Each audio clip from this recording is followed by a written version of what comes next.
প্রশ্ন। Right note and বিউল, অর্থাৎ তোমাকে বিউল পড়তেই হবে। এটা পার্ট বি বলো, সি বলো, বা পার্ট এ বলো, সব কিছুর জন্য ইম্পর্টেন্ট। তো ফার্স্টে হচ্ছে বিল্প নিয়ে যদি একটু বলি আমি, বিল্পটা আসলে কি, এই জিনিসটা একটু বোঝাচ্ছি আমি। তারপর এই প্রশ্নটা আমি তোমাদেরকে সলভ করে দেবো ইনশাআল্লাহ। আর তোমরা যখন এই প্রশ্নটা পড়বা, অলরেডি তোমাদের নোটটা দেয়া আছে, তো তোমাদের নিচে আমি বাংলা অ্যাড করে দিয়েছি।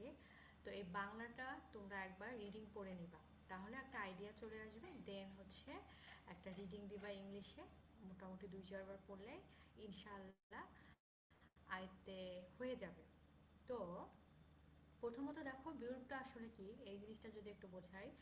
এটা হচ্ছে তোমার ওল্ড ইংলিশ লিটারেচারের সবচেয়ে প্রাচীন বা সার্ভাইভিং একটা ইপিক পয়েম। ইপিক পয়েম মাথায় রাখবা। অর্থাৎ ওল্ড ইংলিশ যুগের যে মহাকাব্যটি এখনো টিকে আছে, তার মধ্যে বিউরব সবচেয়ে গুরুত্বপূর্ণ। এটার টাইম ডিউরেশনটা যদি একটু দেখো, এটা হচ্ছে 18th সেঞ্চুরি থেকে তোমার হচ্ছে 11th সেঞ্চুরি, 18 থেকে এটা এই সেঞ্চুরি পর্যন্ত। এবং এটাকে আসলে কনসিডার করা হয় মোস্ট ইম্পর্ট্যান্ট একটা লিটারারি ওয়ার্ক হিসেবে কিসের, ওল্ড ইংলিশ পিরিয়ডে। তারপরে দেখো এই পয়েমটা আসলে রিফ্লেক্ট করে কি কি, রিফ্লেক্ট করে কালচার মানে সংস্কৃতি, ভ্যালু, বিশ্বাস, বিলিভ বিশ্বাস, heroic ideals of the Anglo Saxon পিপলকে। অর্থাৎ তোমার হচ্ছে এই কবিতার মাধ্যমে আমরা অ্যাংলো স্যাক্সন বা প্রাচীন ইংরেজিদের জীবনযাপন, সংস্কৃতি, বিশ্বাস, মূল্যবোধ এবং বীরত্বের যে আদর্শ, এটা সম্পর্কে আমরা মানে সহজে জানতে পারবো। হ্যাঁ, তাহলে বিয়র্বটা কি, তুমি এই জিনিসটা মাথায় রাখো। এটা হচ্ছে একটা ওল্ড ইংলিশে সবচেয়ে গুরুত্বপূর্ণ মহাকাব্য এবং অ্যাংলো স্যাক্সন মানুষের বীরত্ব এবং জীবনযাত্রার একটা পিকচার, এটা ধরে নিতে পারো। দেন দেখো এখানে এখানে কি বলছে আমরা দেখব। এই পয়েমটা মানে এই poem, the poem tell the story of Beowulf বা brave and powerful warriors from তোমার হচ্ছে গেটল্যান্ড, যেটাকে পার্সোনাল মানে প্রেজেন্ট নেমটা হচ্ছে সুইডেন। এই পয়েমটা কথা বলে কি কি নিয়ে কথা বলে, এটা মূলত হচ্ছে কথা বলে তোমার হচ্ছে আহ, তোমার হচ্ছে এখানে মোটামুটি যদি আমি বলি এর কাহিনীটাই কি। এই মহাকাব্যের প্রধান চরিত্র হচ্ছে বিওলফ। সে তোমার হচ্ছে গেটল্যান্ডের একজন অত্যন্ত সাহসী এবং শক্তিশালী যোদ্ধা ছিল, বুঝছো? মানে বিওলফ খুব বেশি মানে সাহসী একজন হিরো ছিল, যোদ্ধা ছিল। তো গেটল্যান্ড বর্তমানে সুইডেনের একটি অংশের সঙ্গে সম্পর্কিত। ডেনমার্কের রাজা ছিলেন একজন কিং রদগার। এই কিং রদগারকে একটু মাথায় রাখো। এই যে কিং রদগার দেখো ইয়া করে দেওয়া আছে, আমি যদি একটু দাগায় দেই, এই যে কিং রদগার, এই যে ইনি, কিং রদগার। তো ইনি কি করেছে, তোমার হচ্ছে তার একটি বিশাল রাজপ্রাসাদ ছিল।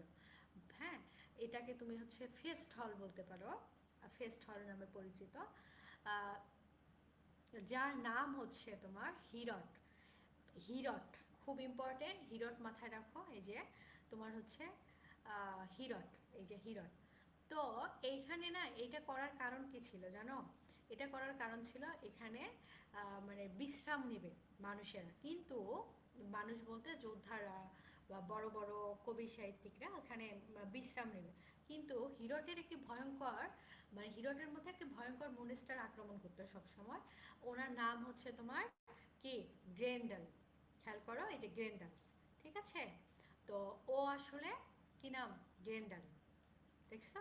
এই গ্রেন্ডাল সব সময় কি করতো, এই মনস্টারের নাম হচ্ছে গ্রেন্ডাল। ও হচ্ছে হিরোটে অ্যাটাক করতো। অ্যাটাক করে কি করতো, সব কিছু ধ্বংস করে ফেলতো। খুবই বিপজ্জনক বিষয়, তাই না? আচ্ছা, তারপরে দেখো গ্রেন্ডার রাতে এই হিরোটে এসে মানুষকে হত্যা করত। তারপরে ফলে যেহেতু হত্যা করতো নিরীহ মানুষকে, কিং রদগার এবং তার লোকেরা খুব বেশি ভীত এবং অসহায় হয়ে পড়ে। তো এই খবর শুনে বিওর ডেনমার্কে যায় রদগারকে সাহায্য করার জন্য। তাহলে টোটালি বিষয়টা আমরা বুঝেছি এখানকার, যে যখন আমরা দেখলাম এই যে মনে করো হচ্ছে এই গ্রেন্ডাল অসহায় মানুষদেরকে হত্যা করে, তখন এই খবরটা শোনার পর তোমার হচ্ছে উনি কি করে, আমাদের হচ্ছে বিউল পাশে কর্সলি ফাইট করার জন্য আসে গ্রেন্ডালকে এবং কিল করে তাকে। এবং আফটার গ্রেন্ডাল ডেট এবং গ্রেন্ডালকে মারার পর গ্রেন্ডালের মাদার খুব বেশি রেগে যায়, বাচ্চাকে যেহেতু মারে তখন সে রিভেঞ্জ নিতে চায়। So Beowulf enter her underwater এবং ওখানে গিয়ে duelling and defeats her in a কি তোমার হচ্ছে ফিয়ার্স ব্যাটেল। এবং সেখানে উনি যায়, মানে ওই যে ওনার মা যে প্রতিশোধ নিতে চাইলো, ওনার মায়ের যেখানে থাকার জায়গা বাসভবন পানির নিচে, সেখানে বিয়োগ যায়, সেখানে গিয়ে যুদ্ধ করে এবং যুদ্ধ করে তার মাকে কিন্তু সে হত্যা করে। ঠিক আছে, এই গ্রেন্ডালের মাকে। আচ্ছা, তারপরে আমরা দেখি লেটার পরবর্তীতে বিউর পরিণত হয় কিসে, রাজায় পরিণত হয় গেটসের, এবং রুল করে ইচ্ছা মতো খুব ভালোভাবে 50 বছর। ইন হিজ ওল্ড এজ, তার বৃদ্ধ বয়সে সে ফেস করে হিজ ফাইনাল চ্যালেঞ্জ। ফাইনাল চ্যালেঞ্জটা কি আমরা যদি একটু বলি, আমি একটু আমার মতো করে যদি বলি, সেখানে দেখবা একটা ড্রাগন আসে। হ্যাঁ, এই ড্রাগনের সঙ্গে কি হয়, তোমার হচ্ছে আমাদের বিউরপে সুন্দর একটা, মানে সুন্দর না, খুব ফাটাফাটি লেভেলের একটা যুদ্ধ হয়। এই ফাটাফাটি যুদ্ধ যখন হয়, ও ওই ওই ওই যুদ্ধের সময় না, এই ড্রাগনটা খুব শক্তিশালী ছিল। তো মানে হচ্ছে তোমার এই যুদ্ধের মধ্যে বিউর জয়ী যদিও হয়, কিন্তু সে একটা আঘাত পায়, ড্রাগনের দেয়া একটা আঘাত পায়। এই আঘাতের জন্য তার একটা ক্ষত সৃষ্টি হয়, ঘায়ের সৃষ্টি হয়, এবং নেক্সট টাইম সে হচ্ছে মারা যায়। ঠিক আছে। আচ্ছা, Beowulf is important for several reason. বিউলফটা কেন ইম্পর্টেন্ট? বিউলফ কেন ইম্পর্টেন্ট? বিউলফ বিভিন্ন কারণে আসলে ইম্পর্টেন্ট। ঠিক আছে, তাহলে আমরা তার আগে যদি বলি আমরা কি কি জানলাম। প্রথমে আমরা জানলাম হচ্ছে বিউলফ কি। বিউলফটা হচ্ছে একটা ইংলিশ, ওল্ড ইংলিশ লিটারেচারের সবচেয়ে প্রাচীন, এই যে উপরে দেখো নিজের মতো করে লিখতে পারবো, প্রাচীন ওল্ড ইংলিশ লিটারেচারের একটা প্রাচীন তোমার হচ্ছে ইয়া ইপিক পয়েম। এবং এটা আসলে এটার মাধ্যমে আমরা অ্যাংলো স্যাক্সনদের জীবনী, অ্যাংলো স্যাক্সন পিপলদের জীবনী আমরা এটার মাধ্যমে দেখতে পারি। তারপরে আমরা দেখতে পারলাম সে খুব পাওয়ারফুল ছিল, এবং তার যে কাহিনীটা, সে হচ্ছে কিং রদগারকে হেল্প করে। কিং রদগার হচ্ছে ডেনমার্কের রাজা, এবং হিরোটে আসে। হিরোটের কাজ কি? হিরোট আমাদের কিং রদগার করেন ওখানকার হচ্ছে তোমার ভালো টাইপের লোকজন, কবি সাহিত্যিক, তারপর অনেক বড় বড় মানুষ, তারা বিশ্রাম নেবে, কিন্তু গ্রেন্ডাল সেখানে অ্যাটাক করতো, মানে মনস্টার, ওর নাম গ্রেন্ডাল। এখন এটার জন্য খুবই মানুষ ভীতিকর অবস্থায় ছিল। পরে নেক্সট টাইম আমাদের হচ্ছে বিউলফ আসেন, এই খবর শুনে এসে বিউলফ এসে কি করে, যুদ্ধ করে এই পর্যন্ত দেখো কিল করে তাকে। এবং এটা শোনার পর, এই খবরটা শোনার পর গ্রেন্ডালের মা মানে রিভেঞ্জ নিতে চায়। বিউলফ তারপর, এবং তারপর কি করে, ওই পানির নিচে যায় যেখানে বিউলফের মা বিউলফের মা না, গ্রেন্ডালের মা থাকে, গিয়ে সেখানে যুদ্ধ করে তার মাকেও সে নিহত করে। আচ্ছা, তারপরে আমরা দেখলাম সে রাজায় পরিণত হয় এবং 50 বছর সুন্দরভাবে দেশ পরিচালনা করে, রাষ্ট্র পরিচালনা করে। বাট তার এই যে বৃদ্ধ বয়সে কি হয়, একটা ড্রাগন তাদেরকে অ্যাটাক করে, তার সঙ্গে তার যুদ্ধ হয়, এবং ড্রাগনকে সে ঠিকই হত্যা করে, কিন্তু ড্রাগনের দেয়া একটা আঘাতে তার হচ্ছে ক্ষত সৃষ্টি হয়, এই ক্ষত থেকেই তার মৃত্যু হয়। এই পর্যন্ত বুঝেছি। এবং বিউলফের যে ইম্পর্টেন্ট কিছু সেভারেল রিজন আছে কেন বিউলফটা আসলে ইম্পর্টেন্ট, এই বিষয়গুলো আমরা নিয়ে একটু দেখব। প্রথমত কি, এটা আসলে তোমার it is the earliest surviving epic poem in English literature and provides করে valuable information about Anglo Saxon society. অর্থাৎ এটা প্রথমত হচ্ছে সেই মানে অ্যাংলো স্যাক্সন সোসাইটির একটা তথ্য দেয়, এবং সেই ইংলিশ লিটারেচারের বাচ্চাকালের, মানে একেবারে সকাল সকাল, মানে আর্লিয়েস্ট, মানে কি খুব আগের সময়ের একটা বেঁচে থাকা, সার্ভাইভিং করা একটা ইপিক, যেটার মাধ্যমে আমরা অ্যাংলো স্যাক্সন সোসাইটির পিকচার পাই। বোঝা গেছে, নিজের মতো লিখতে পারবো না। সেকেন্ডলি কেন ইম্পর্টেন্ট? সেকেন্ডলি ইম্পর্টেন্ট বিকজ হচ্ছে এটা present the qualities of an ideal hero. এটা প্রেজেন্ট করে একটা কোয়ালিটিফুল একজন ideal হিরোকে, such as কর্স, strange, loyalty, তারপর কি অনার অ্যান্ড সেলফ স্যাক্রিফাইস। অর্থাৎ সেকেন্ডলি আমরা দেখতে পারি যে প্রেজেন্ট করে তার কোয়ালিটিটা, কীরকম কোয়ালিটি, সে একজন আইডিয়াল হিরো, তারপরে তার অনেক সাহস ছিল, লয়ালিটি ছিল, অনার ছিল, সম্মান ছিল, সেলফ স্যাক্রিফাইস ছিল, এবং সে একজন যোদ্ধা হওয়ার পরেও 50 বছর পর দেখলাম সে ড্রাগনের সঙ্গে যুদ্ধ করতেছে। তার মানে বোঝাই যাচ্ছে সে স্যাক্রিফাইসও জানতো তার তার হচ্ছে আশেপাশের লোকজনকে বাঁচানোর জন্য।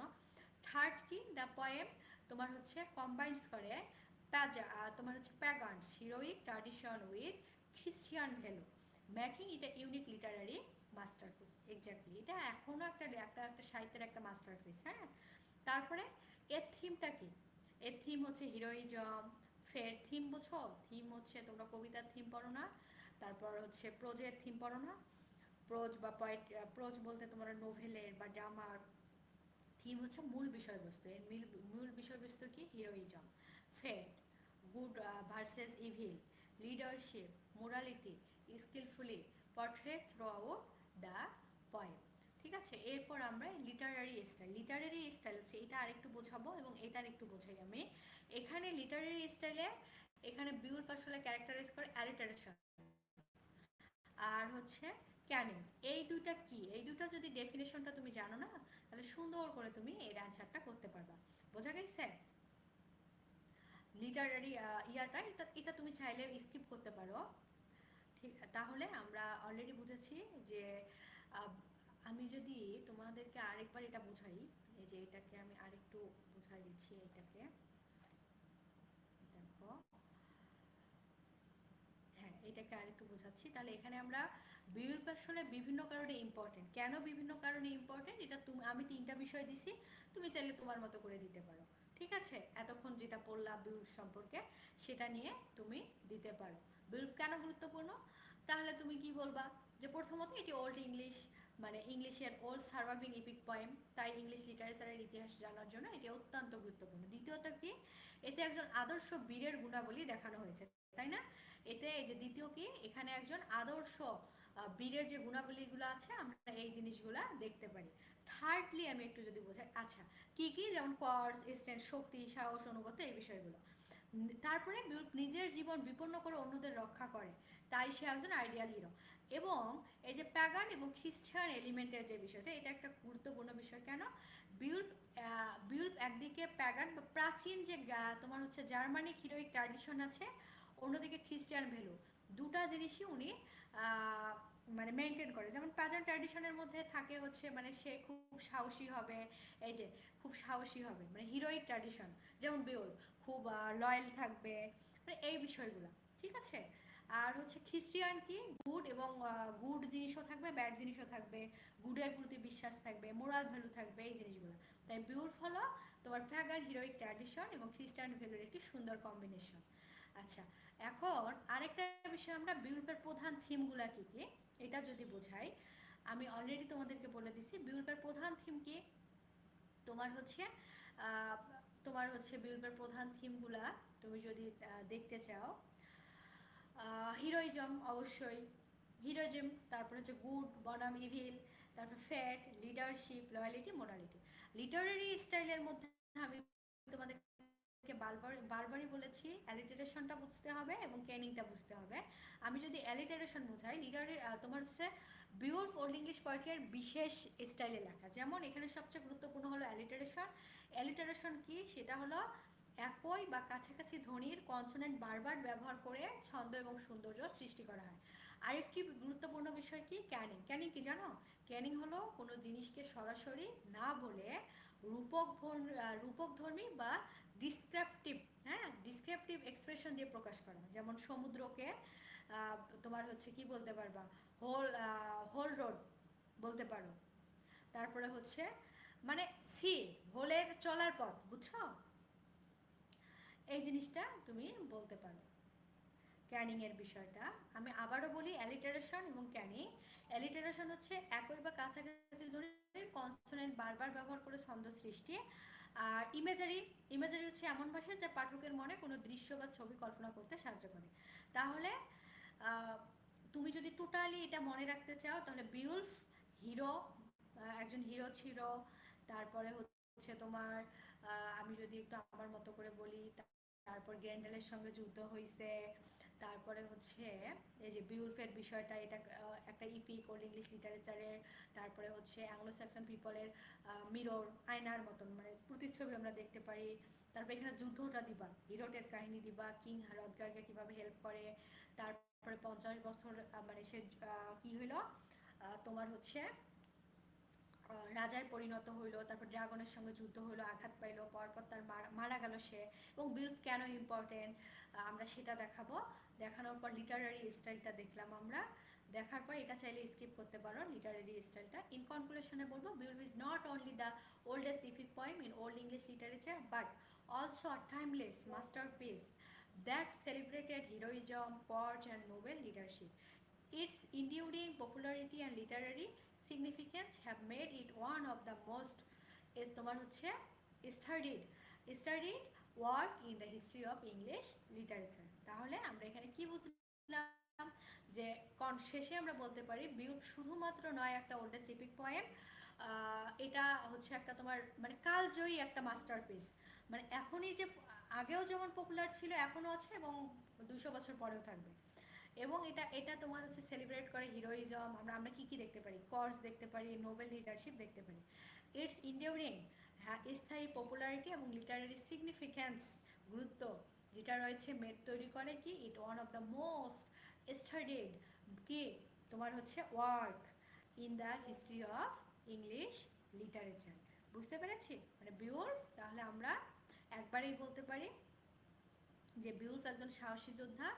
মানে মানে এখন আমি টোটালি বলতেছি, বিউলফ একজন সাহসী যোদ্ধা, তারপর গ্রেন্ডেলকে হত্যা করে, গ্রেন্ডেলের মাকে পরাজিত করে, পরে জয় হয়, 50 বছর শাসন করে, বৃদ্ধ বয়সে ড্রাগনের সঙ্গে যুদ্ধ করে, ড্রাগনকে হত্যা করে, নিজেও মারা যায়। ঠিক আছে, এতটুকু যদি জানো ইনশা